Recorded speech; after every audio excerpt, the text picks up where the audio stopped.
Baiklah, Assalamualaikum warahmatullahi wabarakatuh. Nanda sekalian, selamat pagi. Pagi, Pak. Baiklah, sebelum kita memulai pembelajaran fisika pada hari ini, alangkah lebih baiknya kita berdoa terlebih dahulu. Berdoa dipimpin oleh ketua kelas. Kepada ketua kelas dipersilakan untuk memimpin doa.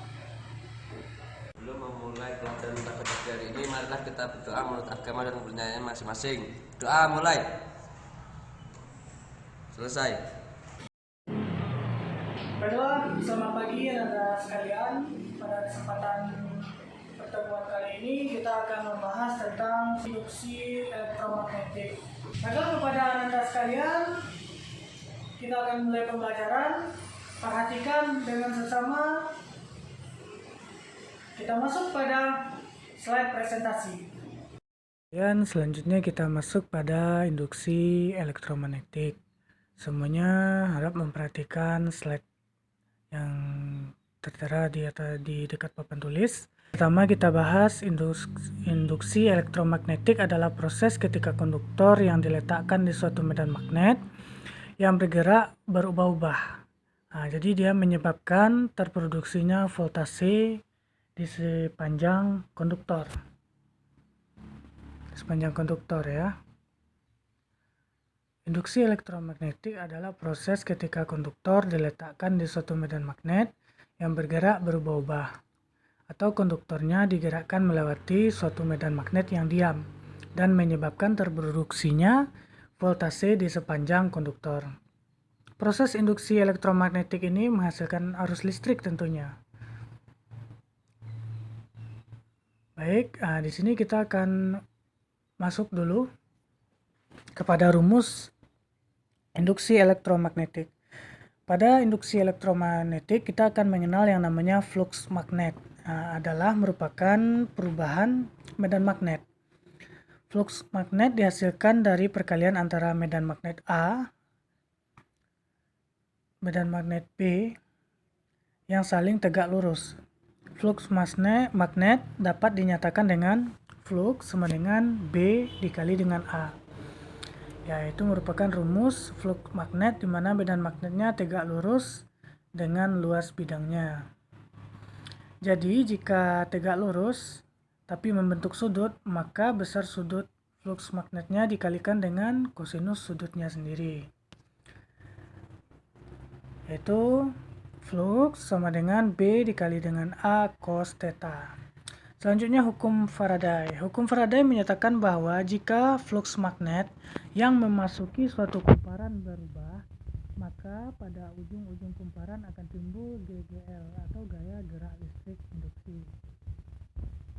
Besar GGL induksi ini bergantung pada laju perubahan flux magnet dan banyaknya lilitan kumparan. GGL induksi tersebut dapat kita hitung secara matematis dengan rumus formula, yaitu GGL induksi atau E sama dengan min N delta flux per perubahan waktu delta T. Ya, dimana ini ada keterangannya untuk rumus GGL induksi. Ya, selanjutnya kita akan mengenal yang namanya hukum Lenz. Ya, hukum ini menyatakan bahwa induksi yang muncul pada arah yang sedemikian rupa sehingga arah induksi menentang perubahan yang dihasilkan. Jadi arah arus induksi yang terjadi dalam suatu pengantar menimbulkan medan magnet yang saling bertolak belakang dengan penyebab perubahan medan magnet tersebut. Selanjutnya tanda minus yang tadi pada persamaan Faraday menunjukkan bahwa GGL yang terbentuk memiliki arah bertolak belakang dengan flux magnet itu sendiri. Ya, selanjutnya kita akan mengenal juga hukum Henry. Hukum Henry menyatakan apabila arus listrik yang mengalir pada suatu pengantar berubah terhadap waktu, maka pada pengantar tersebut akan terjadi GGL induksi diri yang dirumuskan dengan GGL induksi diri sama dengan min L dI per dt. Dimana di sini juga bisa kita lihat bersama keterangannya. Kemudian induksi diri L merupakan besar GGL yang terjadi pada suatu kumparan di mana terjadi perubahan arus 1 ampere setiap detiknya. Dengan persamaan jumlah lilitan sama dengan flux magnet, N dikali flux magnet dibagi dengan kuat arus. Nah, selanjutnya tentu ada penerapan induksi elektromagnetik dalam induksi elektromagnetik sangatlah krusial. Penerapan fenomena inilah yang mampu menghasilkan listrik sehingga kita dapat menjelajahi kehidupan yang era modern. Penerapan induksi elektromagnetik contohnya mungkin sudah sering kita gunakan. Yang pertama itu generator, alat yang mampu mengubah putaran listrik menjadi putaran GGL menjadi elektromagnetik. Bagian generator yang berputar itu disebut rotor dan bagian yang diam disebut stator. Generator biasa kita kenal dengan genset. Generator AC, yaitu generator arus bolak-balik, dan generator DC juga ada. Kemudian adanya dinamo listrik. Dinamo merupakan alat yang bekerja kebalikan dari generator. Dinamo mampu mengubah listrik menjadi putaran pada porosnya, mampu menggerakkan berbagai alat. Dinamo seperti yang ada pada kipas angin di rumah itu menggunakan dinamo untuk memutar putaran kipas yang menghasilkan udara yang dihembuskan. Selanjutnya ada juga kita menggunakan transformator listrik atau dikenal dengan istilah trafo yang gunanya untuk menaikkan dan menurunkan tegangan. Selanjutnya kita ada satu contoh soal di mana sebuah kumparan dengan jumlah 200 lilitan dalam waktu 0,1 detik menimbulkan perubahan flux dengan sebesar 3 dikali 10 pangkat min 4 Wb.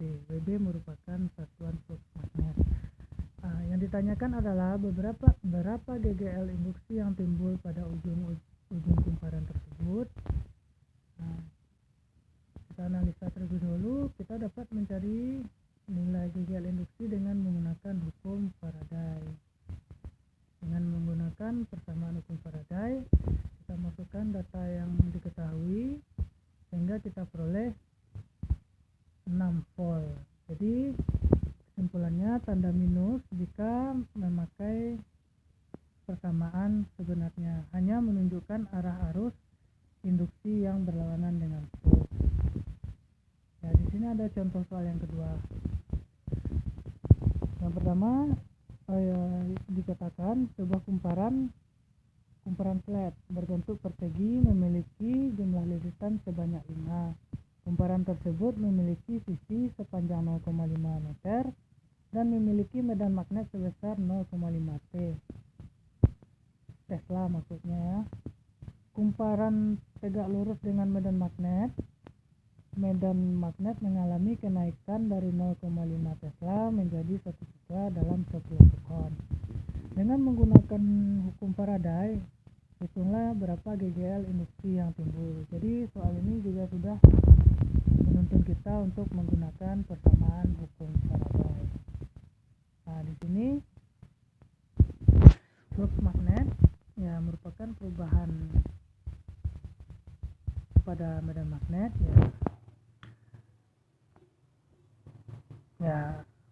bahwa yang pertama B1 medan magnet disamakan dengan B1, medan magnet awal B1, medan magnet akhir B2. Untuk mencari GGL induksinya kita menggunakan hukum Faraday. Kita masukkan indikator yang diketahui.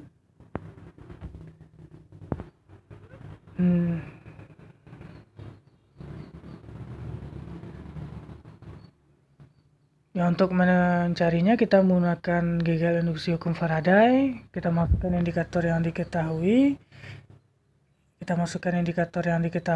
Sehingga diperoleh hasilnya GGL induksi sama dengan 0,0625 volt.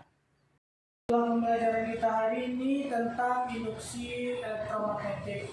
Jangan lupa Anda sekalian untuk mengulangi kembali pembelajaran yang telah kita pelajari tadi serta dikerjakan soal-soal latihan dan soal-soal tugas pada buku pegangan yang telah Anda miliki.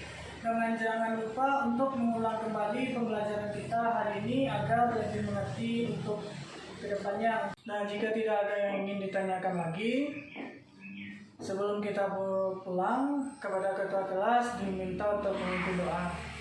Untuk mengakhiri pelajaran pada pagi hari ini, marilah kita berdoa menurut agama dan kepercayaannya masing-masing. Doa mulai. Selesai. Baiklah, itulah pembelajaran kita hari ini. Berakhiri dengan wassalamualaikum warahmatullahi wabarakatuh.